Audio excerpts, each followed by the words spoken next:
Tenemos una viga simplemente apoyada, un apoyo de segundo género a la izquierda y un apoyo de primer género intermedio, con un voladizo que tiene una longitud B, dos cargas puntuales P, uno en la mitad entre los apoyos de primero y segundo género, A sobre 2 y A sobre 2, y otra carga puntual P en el extremo del voladizo. Me pide hallar la relación entre estas dimensiones A y B, de tal forma que la deflexión en el punto C, que correspondería al extremo del voladizo, sea nula. Aparte de esto, también me pide calcular el valor admisible de la carga P que se puede aplicar, teniendo en cuenta una longitud B igual a 50 centímetros. Me da la tensión normal admisible, 3000 kilos sobre centímetro cuadrado, y el esfuerzo de corte admisible de 15 kilogramos sobre centímetro cuadrado. El problema lo vamos a encarar en principio por superposición de efectos, en donde vamos a analizar por un lado el efecto de la carga P que actúa en la mitad entre ambos voladizos, que me va a dar el primer diagrama de momento flector con un momento máximo en la mitad por la simetría del problema, vale PA sobre 4, y el segundo diagrama de momento flector correspondería al efecto únicamente de la carga P que actúa en el extremo del voladizo y me da ese diagrama triangular también de momento flector cuyo valor máximo se da en el apoyo de primer género y vale P por B. Ok, también hice unos gráficos aproximados de cómo serían la elástica para ambos casos en particular. Defino unos puntos para poder tener como referencia A, donde está mi apoyo de segundo género, D, donde está actuando mi carga puntual entre ambos apoyos, B, que sería mi apoyo de primer género, y el punto C, que es el extremo del voladizo, que de hecho luego forma parte de la pregunta en el enunciado del problema. Entonces, primeramente lo que vamos a hacer es calcular ambas deflexiones en el punto C por separado. Primeramente para la carga puntual entre los apoyos, ese único efecto, y después con la carga en el extremo del voladizo C. Por lo tanto, si yo trabajo inicialmente con el efecto de la primera carga P, o sea, únicamente esa carga P entre ambos apoyos, trabajaría con la primera elástica que tengo ahí abajo del diagrama de momento flector debido a únicamente esa carga. Yo básicamente lo que voy a hacer es, por un lado, aprovechar un poco la simetría del problema, ya que la flecha máxima, cuando analizo únicamente ese efecto, se daría en la mitad entre el punto A y B, que sería el punto D, el punto de aplicación de la carga P.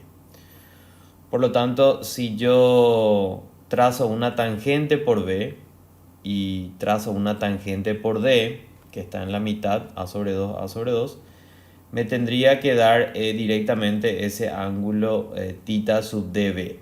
¿Sí? Primer teorema de Moore, tangente en D y tangente en B, sacaría ese ángulo, y como el tramo BC no tiene ningún momento flector o vale cero el momento flector debido a esa carga P, entonces se comportaría como una recta y coincidiría con la tangente que se traza en ese punto B. Por lo tanto, directamente por geometría yo podría sacar ese desplazamiento vertical del punto C, que le llamé delta C sub 1, debido a esa carga P. Entonces, primeramente sacamos ese ángulo por el primer teorema de Moore entre D y B.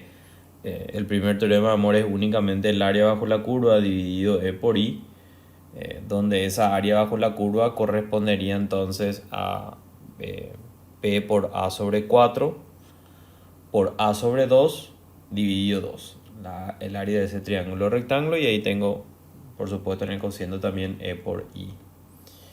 De esa forma, y después directamente ya por geometría, ¿verdad? Como tengo ese ángulo, podría sacar ese delta C sub 1 y por supuesto que va hacia arriba porque es el efecto de la carga que está actuando entre los apoyos.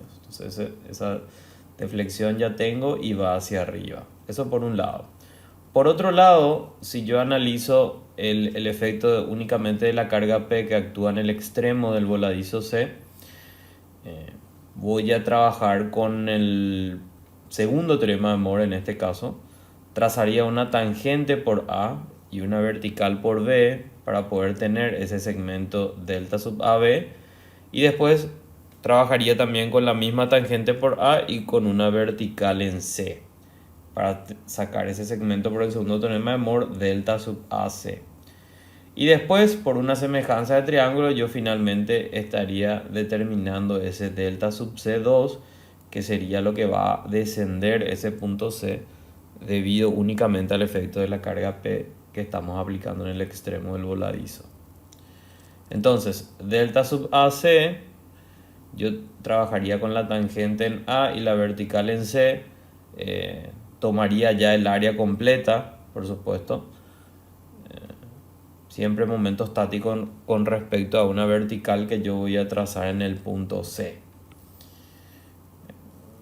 Por otro lado, el delta sub AB sería la tangente por A y la vertical por B. En este caso tomaría ya únicamente la porción del área de diagrama flector entre A y B. La ecuación anterior tomé el diagrama completo entre A y C porque se trazó la tangente por A y la vertical por C. Entonces el momento estático de toda esa área completa con respecto a la vertical en C. Para el otro segmento es únicamente el área comprendida entre A y B. Ok, entonces, segundo teorema de Moore, el área del diagrama momento flector dividido B por I y multiplicado por la distancia del centro de gravedad de esa área que estoy tomando a la vertical, que en ese caso sería el punto C. Luego, por una semejanza de triángulos, yo podría sacar ese valor o ese segmento, que vendría a ser la deflexión del punto C, que le denominé delta sub C2. Ok.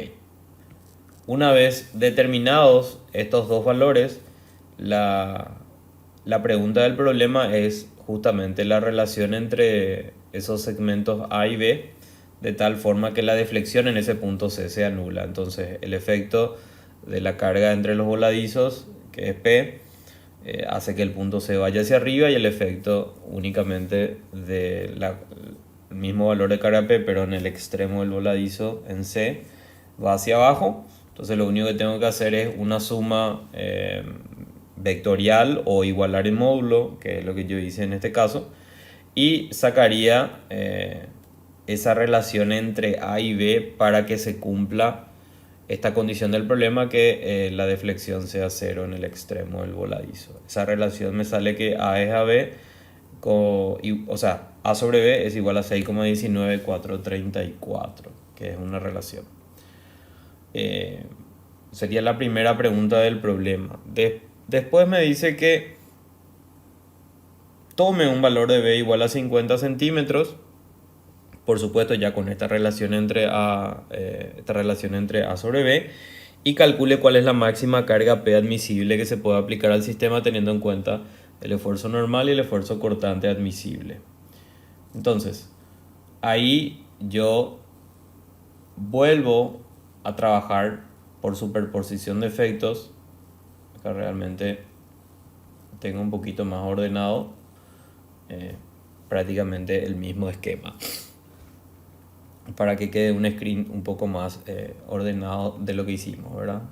La deflexión del punto C debido a un efecto, debido al otro efecto, y finalmente la relación que sacamos. Bueno, me quedo entonces con esa relación como le había dicho, y ahora analizo directamente el valor de P admisible que se pueda aplicar, teniendo en cuenta, por supuesto, los esfuerzos admisibles. Entonces, tengo mis diagramas de momento flector. La idea es sacar, por supuesto, ya hay una relación entre las reacciones, ¿sí? Para poder tener una suerte de resultante. Mi sección es circular. Mi diagrama de esfuerzo normal, la línea neutra va a coincidir con el centro de gravedad geométrico y va a ser paralelo al eje de flexión. El comportamiento de mi esfuerzo de corte va a ser máximo coincidiendo con el centro de gravedad. Entonces, el problema me da de dato el diámetro, que era 12 centímetros. Ya tengo esa relación que calculé previamente, ¿verdad? A sobre B, que es 6,19434. Mi momento máximo se da en la mitad de esa distancia entre mis apoyos. Y entonces llevo a la falla o llevo al valor admisible de 400 kilos sobre centímetro cuadrado en módulo, ¿verdad? Puede ser arriba o abajo, independiente de eso. Mi momento flector máximo en esa sección, ya sumando ambos efectos, ¿verdad? De las dos cargas P, me da ese valor de 1,04859 por 50P.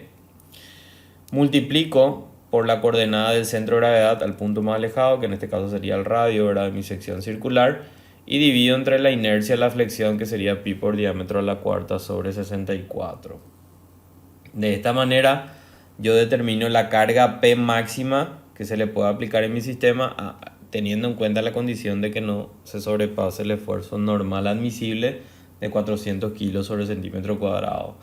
Por otro lado, para el análisis del esfuerzo de corte, lo que tengo que prestar atención es el tema del centro de gravedad de una semisilla, que es 4R sobre 3pi, porque yo básicamente lo que tengo que hacer es ir a la sección que tiene la máxima cortante. Una vez que yo estoy en la sección que tiene máxima cortante, que en este caso realmente es ese tramo del voladizo que tiene una cortante igual a P, entonces esa cortante es la máxima, trabajo con ese valor de P, el área que sería la mitad de una circunferencia y la distancia del centro de gravedad, ¿verdad?, al centro de gravedad completo de la figura, que es 4R sobre 3pi, ¿verdad? Dividido la inercia de la flexión, pi por diámetro a la cuarta sobre 64, y el ancho, ¿verdad?, de mi corte, que en este caso, como es en el centro de gravedad, voy a tener el ancho del diámetro, ¿verdad?, de la fórmula de mi esfuerzo de corte, V, que está en el denominador. Bueno, igual al esfuerzo de corte admisible, que es 15 kilogramos sobre centímetro cuadrado, y de esa manera determino el valor máximo de P para que no falle el corte, que me sale 1272,35.